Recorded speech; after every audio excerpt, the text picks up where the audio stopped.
Hello, I'm really pleased to welcome you all to the very first podcast in the new Prevention Matters podcast series.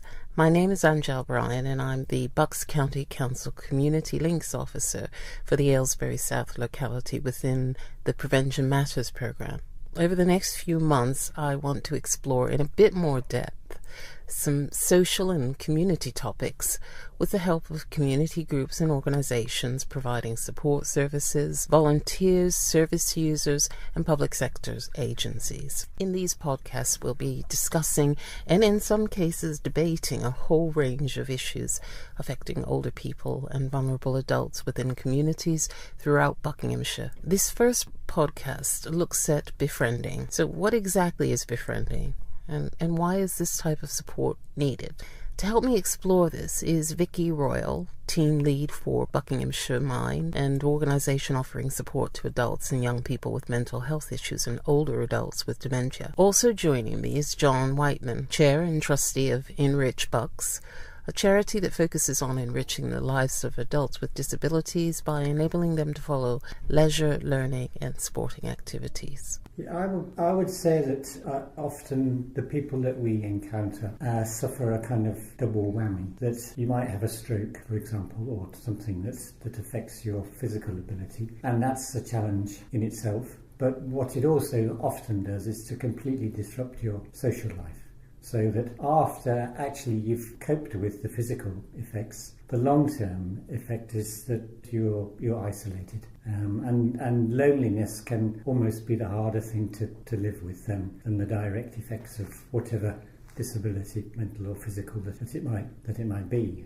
Some of the people that we see might not have been out of their houses for months, which is almost impossible to imagine what it can feel like, especially people who, if it's a stroke, for example, they may have been very active in their life, then suddenly, not only can they not do that, but they can't actually get out. It's like being in prison. So it's to kind of open the windows for them back onto the world, I think. I think because there's a lack of support from other options. So we are a mental health charity and a lot of our people have been with the mental health teams, but at some point that support comes to an end. And befriending is a really good option because it's free for the client. We recruit volunteers who are our befrienders. And so it fills that need where people perhaps don't get the support that's available from statutory care or other services. Well, what about family? I think particularly with mental health, people can wear out their family relations quite quickly, quite easily. And having a befriender is somewhere in the middle between having a counsellor or a professional person and having a friend. It's that sort of boundaried role which allows all those lovely things, that sort of social going out, perhaps enabling people to do things that they can't do on their own, hopefully giving them some confidence and promoting self-esteem. But we're not taking family or friends, we're not using that sort of support network because that network is already probably quite tired. And perhaps this is another way of getting that support. Yes, I agree with that. And some people will have limited access to family, and if they're ageing, then their family, their partner will themselves be ageing, so that it's more difficult for them. So it's also actually to give them a break. How do you draw that boundary and how do you ensure that there is the boundary that's defined, that's adhered to? A really quite robust training programme that all our volunteers will do, and it is around mental health issues and listening skills and the dilemmas that might come up when you're a befriender. So been running a befriending service for nearly 15 years and we know exactly what sort of things can come up that can be an issue, and we can use those things as training examples to show people where problems can come up and how they can avoid them or deal with them. You know, it's important that as a befriender you're not a friend, so we sort of recommend people don't know each other's surnames, they just work on a first name basis. And they don't know where they live, they don't share phone numbers, all the communication is done through Bucks Mind. So it kind of means that boundaries can't be overstepped, that it's all fairly confined, they know the sort of tasks or the sort of activities that they're going to engage in, and it's all very individual, so it obviously depends on the person who's referred and what their needs are, but that's what we'll be working with. It's trying almost not to be a friendship, and it's time limited, so that's quite difficult. We need to make sure that the person is always aware that this is going to come to an end after 6 months or a year, depending which service they're with.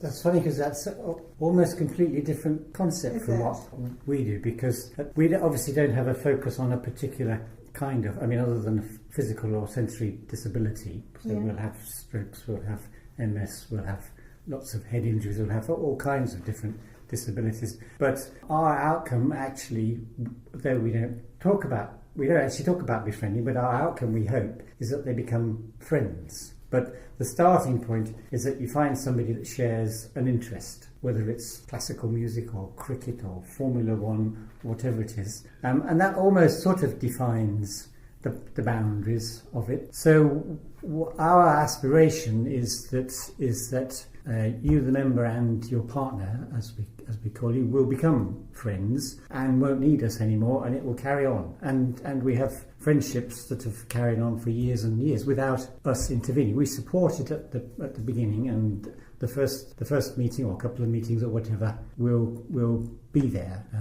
But what we try to do is to put you in touch with you, right, and gradually step back. So what does the role of befriender actually involve? Well, I believe anyone can be a befriender if they've got some empathy and they like people. They can most likely meet somebody who they're going to be able to get on with and support. We have a sort of interview procedure.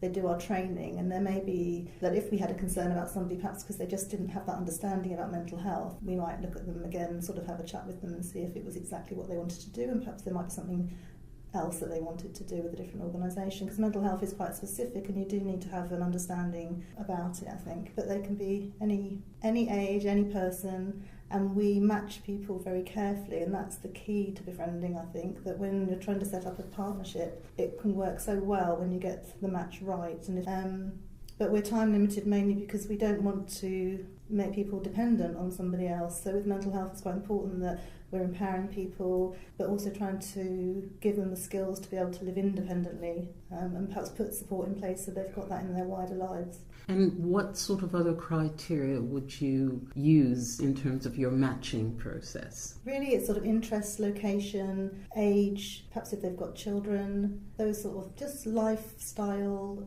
life experience, similarities really. And it's not really a science, it's not an exact science anyway, and sometimes we do get it wrong, and sometimes they don't work. But where they do work, the people who have the befrienders really report improved levels of confidence, self-esteem. And I agree with Vicky that there's no stereotype for the volunteer. There are different patterns, but we accept anybody over 16 who meets our DBS. Obviously the usual kind of checks that you go through. And then it's the criterion of shared interest. I think that the thing that we would look for is warmth, certainly, and a sort of acceptance, a non-judgmental approach to the person, that whatever their situation is, that's fine. To sum up, what would you say were the sort of the benefits of befriending for both the person who is the friender, but also for the person who's receiving that sort of friendship? I think we're coming from different, or looking at different kind of issues, but for us it's people feel they've got their life back, and that's our aspiration, is that people actually feel better about themselves. And the other side of it for us, I think, is the volunteers feel quite a satisfaction and a self-esteem. I mean, there are some volunteers who have had, say, their career disrupted, and volunteering and helping somebody else can be a good route back, actually, to build their own confidence.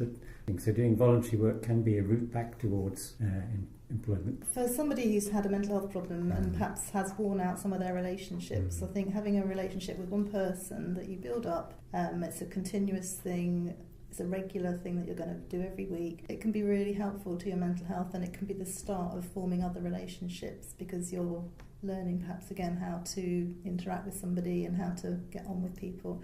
So it's a start to trusting people again and to being able to form relationships, I think.